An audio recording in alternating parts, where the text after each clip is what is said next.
RJD സംസ്ഥാന അധ്യക്ഷൻ M V ശ്യാംസ്കുമാർ സംസാരിക്കുന്നു. അതിലേക്ക് അതിന് പിന്നെ അതിൻ്റെ റെലവൻസ് എന്താ ഉള്ളത്? ഇനി അഭ്യൂഹങ്ങളില്ലല്ലോ. ഞാൻ പറഞ്ഞ ഞാൻ 4 തവണ മത്സരിച്ചതാണ്. പിന്നെ ഈ പാർട്ടിയിൽ മറ്റുള്ളവർക്കും അവസരങ്ങൾ ലഭിക്കണം. അതുകൊണ്ട് തന്നെയാണ്. അത് മാത്രമല്ല, ഇതൊക്കെ മതി. നമുക്ക് 2 തവണ MLA ഒക്കെ ആയില്ലേ, അത്രയൊക്കെ പ്രതീക്ഷ ആവില്ല. ഇനി കൂടുതൽ മറ്റുള്ളവർ സ്ഥാനങ്ങളിൽ വരട്ടെ. അങ്ങനെയാണല്ലോ പാർട്ടിയിൽ കണ്ടിന്യൂറ്റി ഉണ്ടാവുക. എല്ലാം 1-2 വ്യക്തികൾ കേന്ദ്രീകൃതമായ ഒരു പാർട്ടി, പ്രത്യേകിച്ച് നമുക്ക് വളരെ കുറച്ച് സീറ്റുകളല്ലേ ഉള്ളൂ. അപ്പോൾ മറ്റുള്ളവർക്ക് അവസരം കൊടുക്കണ്ടേ? അവസരം നൽകണമല്ലോ. അതിൻ്റെ അടിസ്ഥാനത്തിൽ തന്നെയാണ്. പ്രത്യേകിച്ച് വടകര പോലൊരു മണ്ഡലത്തിൽ ഇടതുപക്ഷത്തിന് വലിയ സ്വാധീനമുള്ളൊരു മേഖല, അവിടെ ഒരു സ്റ്റേറ്റ് ഫിഗറായിട്ടുള്ള ഒരാൾ മത്സരിക്കണം എന്നുള്ളൊരു ആവശ്യമൊക്കെ നേരത്തെ ഉയർന്നിരുന്നല്ലോ. അപ്പോൾ അങ്ങനെയുള്ള അങ്ങനെ ആവശ്യം ഉണ്ടായിരുന്നതാണ് മനസ്സിലാക്കുന്നത് പാർട്ടി. അപ്പോൾ എന്തുകൊണ്ടാണ് നിരസിക്കാൻ കാരണം? നിരസിച്ചതല്ല, അത് ഞാൻ പറയാം. വളരെ നന്ദിയുണ്ട് പാർട്ടിയോടും അതുപോലെ ഇടതുപക്ഷ മുന്നണിയോടും. ഞാൻ സ്ഥാനാർത്ഥിയാവണമെന്ന് അവർ പറഞ്ഞതിൽ പിന്നെ എൻ്റെ നന്ദിയും കടപ്പാടും അവർ അർപ്പിച്ച വിശ്വാസത്തെ ഞാൻ മാനിക്കുന്നു.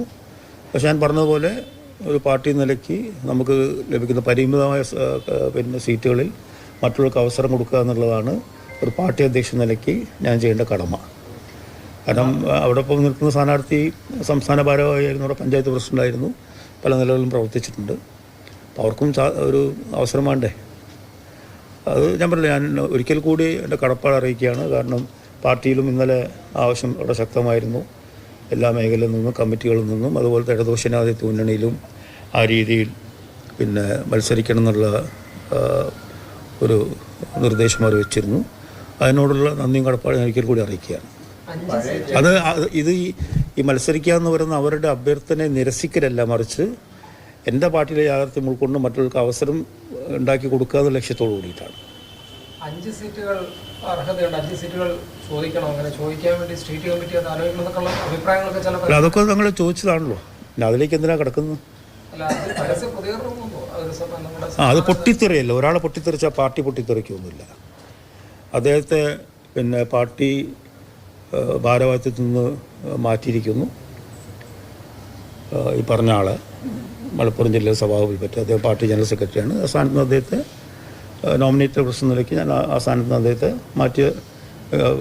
മാറ്റിയിരിക്കുന്ന ആ കാര്യങ്ങൾ പാർട്ടി ചർച്ച ചെയ്തതാണ്.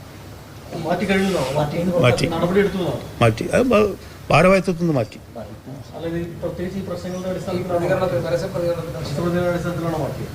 എന്താ നിങ്ങൾക്ക് തോന്നുന്നു? വെറുതെ ഒരാളെ മാറ്റുമോ?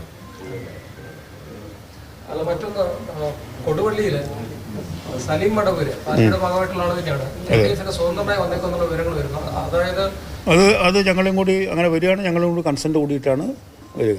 ആ കാര്യങ്ങൾ എല്ലാ നേതൃത്വം ഞങ്ങളുമായി സംസാരിച്ചിരുന്നു, ഞങ്ങൾ ചർച്ച ചെയ്തിരുന്നു. അങ്ങനെ തീരുമാനിച്ച് LDFൻ്റെ സ്വതന്ത്ര സ്ഥാനാർത്ഥിയായിട്ടാണ് വരിക. പിന്നെ അത് ഞങ്ങളെയും കൂടി അംഗീകാരത്തോടു കൂടിയാണ് അങ്ങനെ വരികയാണെങ്കിൽ.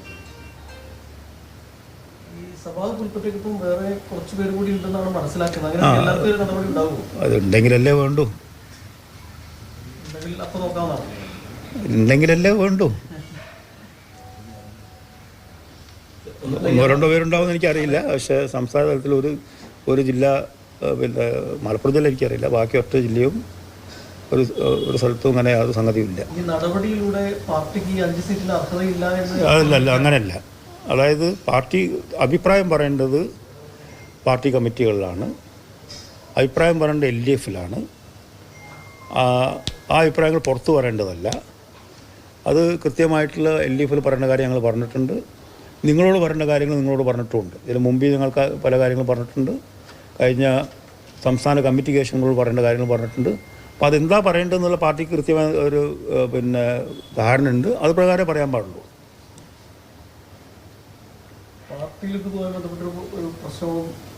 ഉണ്ടാക്കണം നിങ്ങൾക്ക് വലിയ നിർബന്ധമുണ്ടോ? അപ്പോൾ ഈത്തി ഷാളിൽ ഇന്നലെ പോയിട്ട് ഒരു പൊട്ടിത്തെറി എന്നൊക്കെ പറഞ്ഞത്, ആ ഡെറ്റിനേറ്ററിൻ്റെ ശക്തി എത്രയാണെന്ന് അറിഞ്ഞാൽ കൊള്ളാമായിരുന്നു.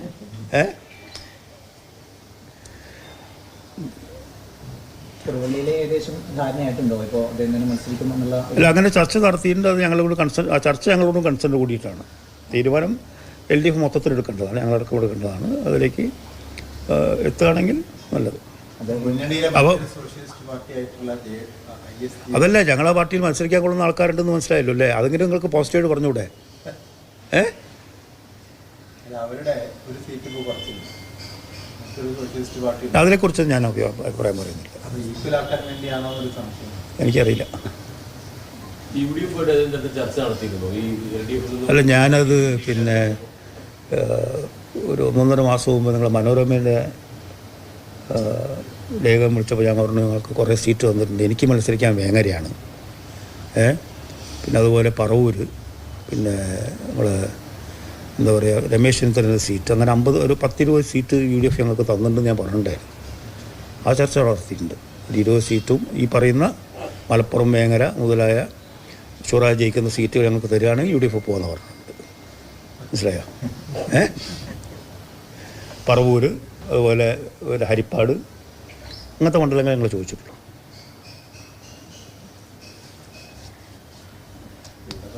പോലത്തെ മണ്ഡലങ്ങൾ കിട്ടുന്നില്ലല്ലോ. അല്ല, അതുകൊണ്ട് അവിടെ ചോദിക്കാമല്ലോ. അപ്പോൾ അതുകൊണ്ട് ചോദിച്ചാണ്. അത് പിന്നെ ഓക്കെ. കൂത്തുപറമ്പ് KP മോഹനൻ ഒഴിവാക്കാമെന്നുള്ള തീരുമാനം എങ്ങനെയാണ് പുള്ളിയിട്ട് കൂടി ധാരണയിലെത്തിയ അടിസ്ഥാനത്തിലല്ലേ? അവിടുത്തെ പാർട്ടി തീരുമാനിക്കുന്നതാണല്ലോ. അത് ആ തീരുമാനം എങ്ങനെ എടുക്കണം എന്നുള്ളത് അന്തിമമായി തീരുമാനിക്കുക പാർലമെൻ്ററി ബോർഡും സ്റ്റേറ്റ് പാർലമെൻ്ററി ബോർഡും സെൻട്രൽ പാർലമെൻ്ററി ബോർഡാണ്. അവിടെ നിന്ന് ഒരു പേരേ വന്നിട്ടുള്ളൂ. കൊടുവള്ളി വിഷയത്തിൽ പാർട്ടി നിലപാട് LDF അറിയിച്ചു. സാറും ഇപ്പോൾ ലേറ്റായിട്ടാണ് വന്നത്. പ്രതീക്ഷണമായിട്ട് നോക്കണമോ? നിങ്ങൾ ഇത്ര കൃത്യമായിട്ട് തുടങ്ങാൻ അറിഞ്ഞില്ല. കുറച്ച് മുമ്പേ തുടങ്ങി. അതിനെടുത്താൽ മതിയല്ലോ. എടുത്ത് ഇതിൽ ഒരു കാര്യം കൂടി, ഇതിനകത്ത് ഈ കാര്യങ്ങൾ, അതായത് പാർട്ടിയുടെ ആവശ്യങ്ങൾ ഉന്നയിക്കുന്നതിന് വേണ്ടി സ്റ്റേറ്റ് കമ്മിറ്റി തന്നെ ചേരണം എന്നുള്ളതാണ് ധാരണ. പക്ഷെ അത് ചേർന്നില്ല. സെക്രട്ടേറിയറ്റിലായിട്ട് സംസ്ഥാന സമിതി ചേർന്നതിൽ പ്രശ്നം. അതൊക്കെ ഞങ്ങളുടെ പാർട്ടിയുടെ പിന്നെ ഉൾപാർട്ടി കാര്യങ്ങളല്ലേ. എങ്ങനെ ചേരണം എന്നൊക്കെ ഉള്ളത് തീരുമാനിക്കാൻ പാർട്ടിക്ക് അറിയാം. ഇപ്പോൾ ഈ പ്രഖ്യാപിച്ച സ്ഥാനാർത്ഥികളുടെ ഒരു മണ്ഡലത്തിലെ അവസ്ഥയും സാഹചര്യവും എങ്ങനെയാണ് കാണുന്നത്? 3 ജയിക്കാൻ വേണ്ടിയിട്ട് തന്നെ മത്സരിപ്പിക്കുന്നത്. അത് സാധ്യതയുണ്ട്. ഇപ്പം കൽപ്പറ്റ മണ്ഡലത്തിൽ ഇപ്പം അവിടെ ആൾക്കാരുടെ ഇടയിൽ വികസന പ്രവർത്തനം നടന്നു എന്നുള്ള അഭിപ്രായം അവിടെ ഇല്ല. ഇപ്പോൾ ടൗൺഷിപ്പ് അവിടെ വന്നു. അതൊരു അത്ഭുതമാണ്. കാരണം ഇത്ര പെട്ടെന്ന് ഭൂമി ഏറ്റെടുക്കുക എന്ന് പറയുന്ന ഏറ്റവും പ്രയാസമുള്ള കാര്യം എല്ലാവർക്കും അറിയുന്ന കാര്യമാണല്ലോ. അപ്പോൾ ഞങ്ങൾ തന്നെ മെഡിക്കൽ കോളേജിന് വേണ്ടി 50 ഏക്കർ ഭൂമി സൗജന്യമായി കൈമാറാൻ 3 വർഷത്തെ ബുദ്ധിമുട്ട്. സൗജന്യമായി കൊടുക്കുന്ന ഭൂമി ഏറ്റെടുക്കാൻ 3 വർഷം കാലതാമസം എടുത്ത ഒരു സംസ്ഥാനത്ത് 1.5 വർഷം കൊണ്ട് ഭൂമി എടുത്ത് 173 വീടുകൾ നിർമ്മിച്ച് നൽകി 453 വീടുകളുടെ മൊത്തം 453 ഉണ്ടല്ലേ, അതിൽ 176 വീടുകൾ നൽകി ബാക്കി പുരോഗമിച്ച് 1-2 മാസം കൊണ്ട് അത് തീർക്കണം. കാരണം കഴിഞ്ഞ വർഷം മഴ കൂടുതലായിരുന്നല്ലോ. അങ്ങനെ ഒരു സംഭവം കേരളത്തിൽ ചരിത്രത്തിലുണ്ടായിട്ടില്ല. ഇപ്പം ഇവിടെ പുത്തുമല ഉണ്ടായപ്പം ഈ പ്രശ്നം കണ്ടിട്ടാണ് ഞങ്ങൾ ഭൂമി 7 ഏക്കർ ഭൂമി ഞങ്ങൾ മേടിച്ച് നൽകിയത്. അപ്പോൾ അതിലൊക്കെ ഭാഗമാക്കാൻ സാധിച്ചു. അതുപോലെ തന്നെ കൽപ്പറ്റ മണ്ഡലത്തിലെ വികസന പ്രവർത്തനങ്ങൾ എത്രത്തോളം നടത്താൻ സാധിച്ചു. മണ്ഡലം നിറഞ്ഞു നിൽക്കുക എന്നുള്ളത് വേറൊരു കാര്യമാണ്. പക്ഷെ അതുപോലെ തന്നെ ഇപ്പം ടൂറിസം മേഖല, വിദ്യാഭ്യാസ മേഖല, ആരോഗ്യ മേഖല, അവിടെ തന്നെ ജനറൽ ഹോസ്പിറ്റലിൻ്റെ പുതിയ കേന്ദ്ര പദ്ധതി വന്നിട്ട് അതിനുള്ള ഭൂമി ലഭ്യമാക്കാൻ വേണ്ടി സാധിച്ചിട്ടില്ല. ഇപ്പോൾ മെഡിക്കൽ കോളേജ് വേണമെന്ന് പറഞ്ഞപ്പോൾ ഭൂമി ലഭ്യമാക്കാൻ എന്നെ പോലത്തെ അന്ന് ഞാൻ MLA ആയിരുന്ന സമയത്ത് അതിന് സാധിച്ചല്ലോ. അതും പിന്നെ ഗവൺമെൻറ് ഭൂമിയല്ലല്ലോ, ചന്ദ്രബാബു ചാരിറ്റബിൾ ട്രസ്റ്റിൻ്റെ ഭൂമിയല്ലേ. അപ്പോൾ എന്തുകൊണ്ടൊരു 3 ഏക്കർ ഭൂമി ഗവൺമെൻറ്റിൽ നിന്ന് അതിനുവേണ്ടി നേടിയെടുക്കാൻ വേണ്ടി സാധിച്ചിട്ടില്ല? അങ്ങനെ പല ചോദ്യങ്ങളും അവിടെ കിടക്കുന്നുണ്ട്.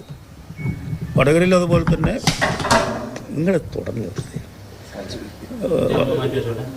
വടകരയിൽ അതുപോലെ തന്നെ പിന്നെ അവിടെ 2-3 തവണ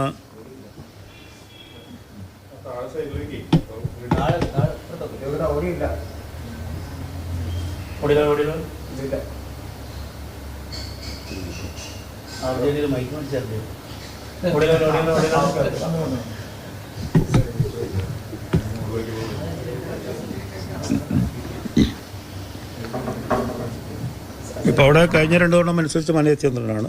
2 തവണ അദ്ദേഹത്തിന് ചാൻസ് കൊടുത്തു. അദ്ദേഹം ഡിസർവിംഗ് ആയിട്ട് ആൾ തന്നെയാണ്. പക്ഷേ പുതിയ ആൾ വരട്ടെ എന്നുള്ളൊരു തീരുമാനമായിരുന്നു. അവിടെ പഞ്ചായത്ത് പ്രസിഡൻ്റായിട്ട് ഏറ്റവും നല്ല ശുചിത്വ പഞ്ചായത്തിനുള്ള അവാർഡ് ലഭിച്ചിട്ടുണ്ട്. അങ്ങനെ ആ മേഖലയിലെല്ലാം തന്നെ നിറഞ്ഞു നിന്ന് പ്രവർത്തിക്കുന്ന ഒരാളെയാണ് അവിടെ സ്ഥാനാർത്ഥിയാക്കിയിട്ടുള്ളത്. ഞാൻ പറഞ്ഞല്ലോ, എത്ര തവണ പറയണം?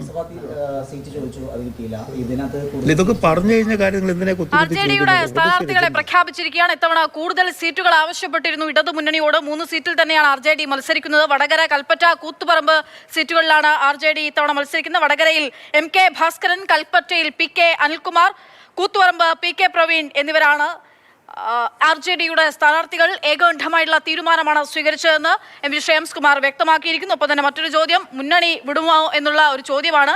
അതിനുള്ള മറുപടി അദ്ദേഹം വ്യക്തമാക്കി കഴിഞ്ഞിരിക്കുകയാണ്. എന്തായാലും 3 സീറ്റുകളിലാണ് ഇത്തവണ RJD മത്സരത്തിനിറങ്ങുന്നത്.